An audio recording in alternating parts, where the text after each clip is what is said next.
Hello, my fellow supports. Hot Rod 08 here, and today we are going to be going over Preseason Development Update number 1, which was released by RiotScruffy today, and this is going to be going over Preseason for Season 9.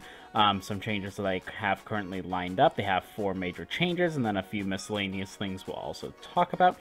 If you want to read this yourself, the link will be in the description. Around that, let's get right into it. First topic tonight is going to be the laning phase is improved and slightly longer.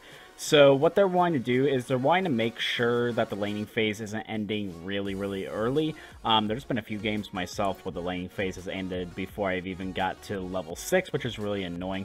So what they're doing instead is they're going to be making turrets a lot more durable before around the 10-minute mark, but they're going to be still rewarding you for being aggressive on the turrets by giving you gold. And what they're going to do is you get gold if you destroy one of these 5 extra little health bars that these outer turrets have before the 10-minute mark. Now these photos right here are just prototype marks. This isn't exactly how it's going to look, but the basic thing is it's going to be 5 different little health bars that you're going to be destroying. Each one you're going to get a little bit of extra gold, whoever is around that turret. They're also exploring to add some extra damage possibly to early turrets so that turret dives aren't as prevalent or as common, but are still manageable if you are able to be in the right conditions.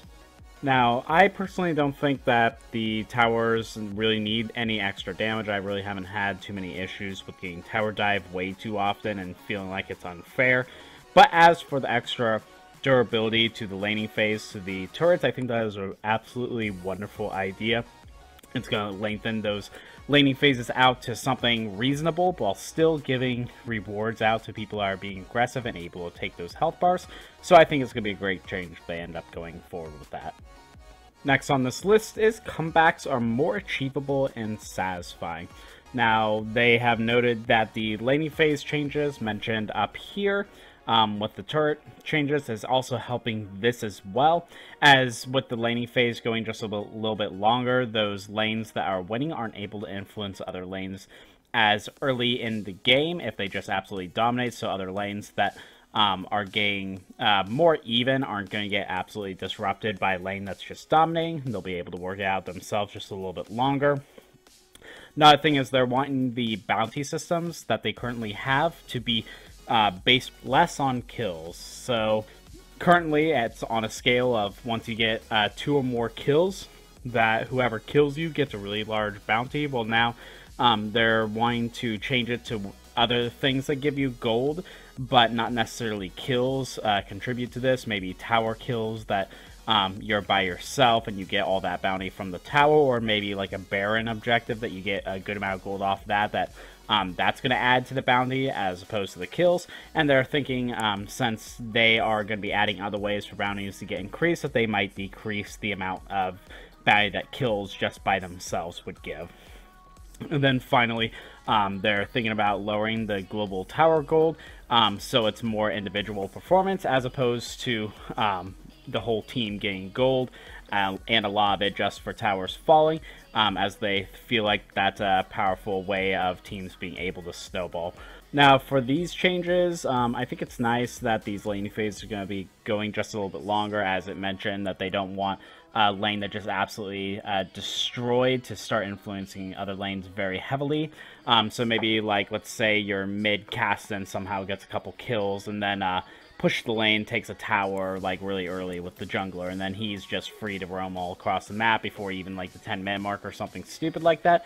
That'd be really annoying to face against, and it doesn't happen often, obviously, but those games that it does, they just take off and there's just absolutely nothing you can do in your own lanes.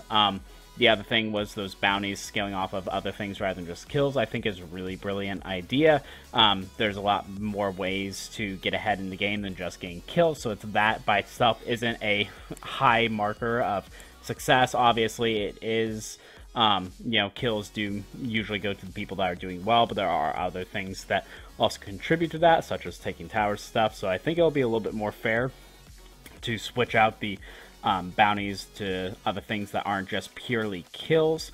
And then the global tower gold going down I think is also good, as they do want to emphasize individuals doing really well as opposed to just team-wide getting gold for not doing anything. Like if we're in the bot lane, top tower gets taken and we get free gold for nothing, I don't think that's really fair. So I think that's also a pretty good change. Our next topic is going to be decide games resolve faster. So the idea behind this is going to be to have melee and cannon minion health scale up much higher in the mid and late game than they are now, which will allow games to end more naturally and actually be able to finish them out. Because if you're against a team that's losing but they have people with like really high wave clear like in Nivea, there's no way to take those towers at that point without waiting for a Baron, so it can waste a lot of time just waiting for those bigger objectives to get up before you're able to actually do anything, as opposed to if you do have higher health on the melee and cannon minions, you'll be able to end games sooner than they have been now if they need to be. I think that's also a good change. I've been in those situations where I've been on the winning team, but it's been so hard to finish out a game just because the minions die so fast and we can't take the towers. So I think this is going to be a pretty healthy change to the game as well if they decide to go with it.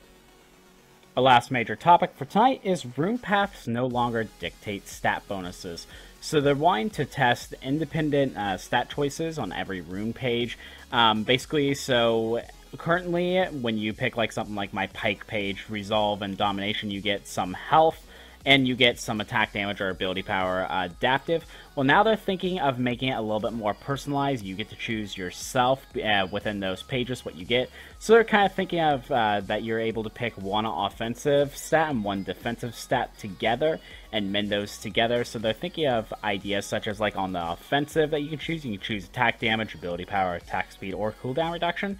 And then on the defensive side, you can pick armor, magic resist, scaling health, or health regen, depending on what page you pick. So instead of it being preset, you're able to change it depending on what your champion needs are, as well as your own personal needs. So you could choose one game to go attack damage for your offensive and then scaling health with your defensive, or another game you could choose maybe attack speed and then health regen in order to stay a little bit alive in the laning phase or something like that. You know, you can kind of switch it to whatever works best for that game.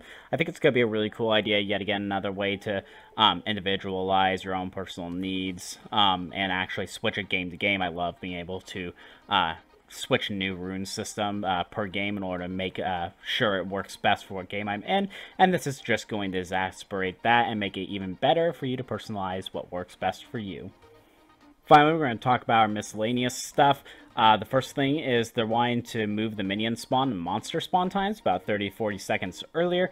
They're saying that the vast majority of games, people do nothing within that early time, so they're wanting to speed up the game in order to get you actually playing faster, but they still do want to keep it open to if you want to have any early game strategies, like a little bit of level 1 invading or something, but they just want to have the game start earlier. And then they say in the long term, probably not this preseason, but in the future, they're wanting to get text chat built into the loading screen, which would be really, really cool, personally.